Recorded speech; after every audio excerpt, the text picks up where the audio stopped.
Morning. Let us start with today's session. But before proceeding further, let us first quickly revise or go through the things or the cases which we have studied in the previous lectures. First of the case is alternate optimum solution, wherein we have seen if Cj minus Zj for a non-basic variable comes out to be 0, hence we can say that the solution or the problem has a multiple optimum solution. Second thing, we have seen that if there is a clash in a ratio or the ratio of two variables comes out to be same, then we can say that the solution is degenerate. The third case we have seen in which Cj minus Zj was positive. That means there was some variable which is ready to enter the solution, but there is no outgoing variable available. That means the ratio is either infinity or it's a negative ratio, that means a dash. That means no variable is ready to leave the solution. So this kind of cases are known as unbounded solution. And the last case which we have seen is if Cj minus Zj are negative or 0, that means solution has terminated, but after the termination also the artificial variable remains in the solution. So in previous class we have seen that artificial variable has been remained in the solution in spite of that Cj minus Zj having 0 or negative values, or this kind of problems have the solution which are known as infeasible solutions. So these were the cases which we have seen till now. Now let us proceed further with the next problem, which says minimize. See here, till now we have done the problems on maximization. So let us now see a problem on minimization. Minimize z is equal to 3x1 plus 4x2 subjected to the constraints 2x1 plus 3x2 greater than equal to 8, 5x1 plus 2x2 greater than equal to 12, x1 x2 greater than or equal to 0. The first step in any problem of LPP by simplex method is to convert this non-equalities into equalities by adding the slack or surplus variables. So as it is now greater than, we will have to introduce our variable with a negative sign. So let us consider first equation. So I will have 2x1 plus 3x2 minus s1 is equal to 8.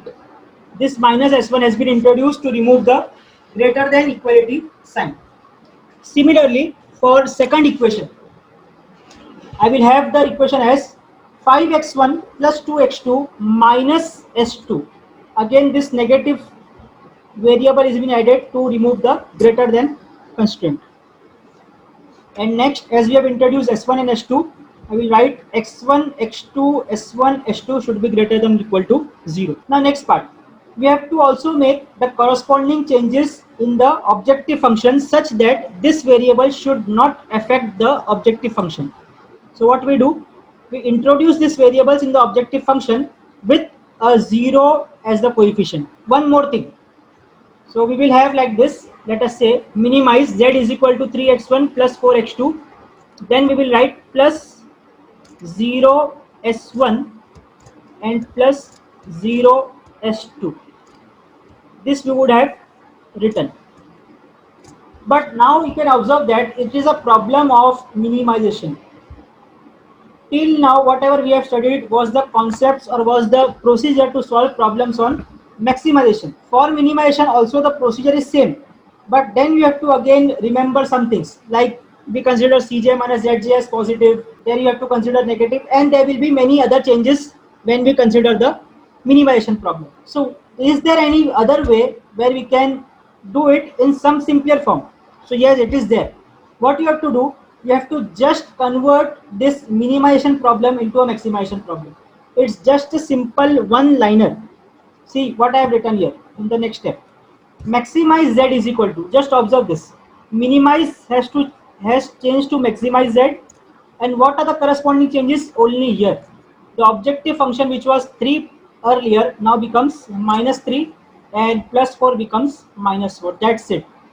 Just by changing the sign of the objective function, I will repeat again, just by changing the sign of objective function only, I am able to convert the minimization problem into maximization problem, and now I can apply our regular procedure, and I don't need to remember anything new.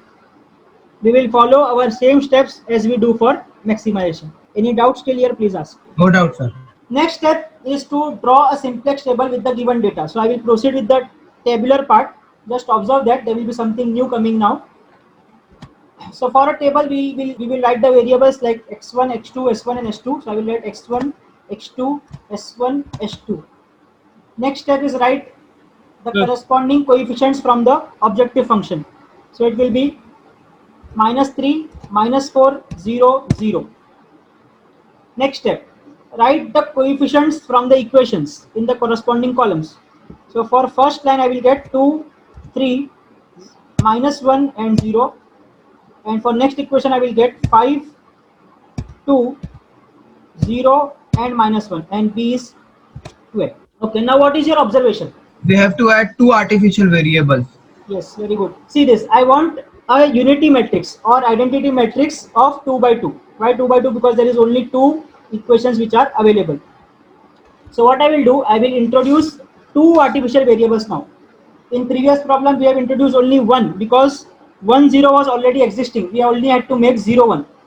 But in this problem there is no row or column which is depicting the identity matrix. So we have to make our own identity matrix in this by introducing the artificial variables. So I will introduce artificial variables a1 and a2 in this problem with a coefficient of -m in the objective function. And why this is -m, which we have already discussed in the previous lecture. Or let us go the reverse way and put this a1 and a2 in the respective equations. So you can observe that in the first line of equations I have 2, 3, -1, 0, which came from the first equation. So now as it is 1 here, I have to introduce a1 in the first equation. So what I will write? I will write in this first equation plus a1. Similarly, the second one is appearing in variable a2 in equation 2 line. So what I will do, I will introduce this a2 in this second equation plus a2. So this will complete our equation balancing part. Now same thing we have to also make in the objective function. We have already seen that it will be -m a1 and -m a2. So with this we have done all the corresponding changes in the equations and the objective function, and now we are ready to move with the iterations. So as we have made the identity matrix with a1 and a2, now on my left hand side I will write a1, a2 here, and the corresponding coefficients from the objective function for the a1 and a2 are -m and -m. Next step is to find cj minus zj value. So for cj minus zj, we have our basics that the variables which are in basic solution always give cj minus zj as 0. So I will write 0, 0 here in place of a1 and a2 cj minus zj. For other things we have to calculate. And also now observe that there is no 0 here. If there is no 0 here, we can't write it directly. We have to go by the conceptual method. So what is the conceptual method? Cj is this one, -3. So I will write for 1, then you can proceed. So I will write cj as -3, then minus of zj. What is zj? Zj we have to just multiply. M multiplied by 2. So it will be minus of 2m. Then plus 5 into -m. So it will be -5m. So it is -5m. So on solving this equation or simplifying this further, I will get answer as -3 plus 7m. Similarly, I will find cj minus zj for other columns, that is x2, s1 and x2, and I will get the answers as follows: -4 plus 5m, -m and -m. Now what is your observation from this part? The highest positive value we have to select, sir. Which is the highest positive? First -3 plus 7 1. Yes, -3 plus 7m. -3 plus 7m is the highest positive, because what we have said, this m which we have introduced is the big M, or the value which is tending to infinity. So as m tends to infinity, 7m will be definitely greater than 5m. So this is the value which is the highest positive number. So what I will do, I will make this as my incoming variable. Now, as there is some incoming variable, there has to be a variable which is going out of the solution or replace this variable. For which what we do, we find the ratio.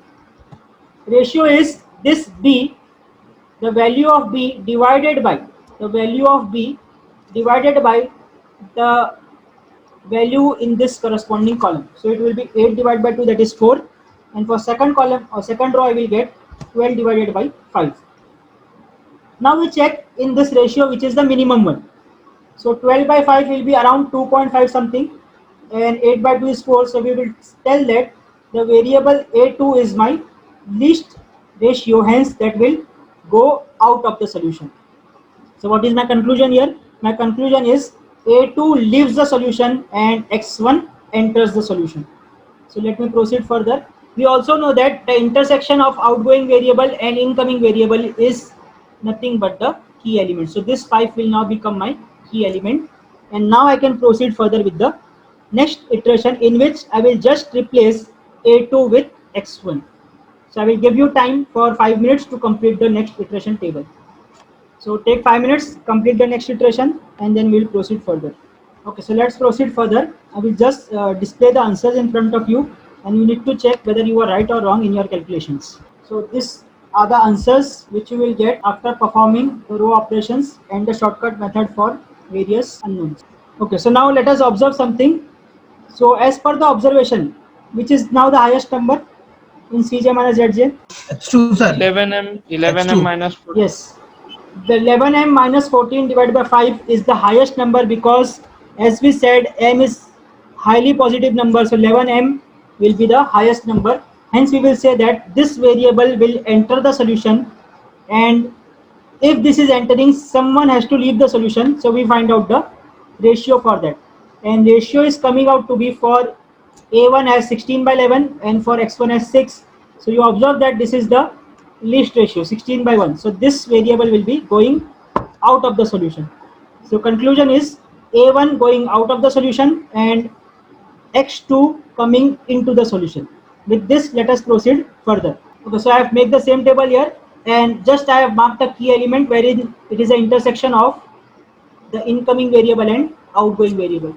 So now again I will give you time for 3 to 4 minutes to solve the next iteration, wherein just you will replace this a1 by x2 and do the same calculations again. The answers for the next step you will get like this after solving. So now what is the observation?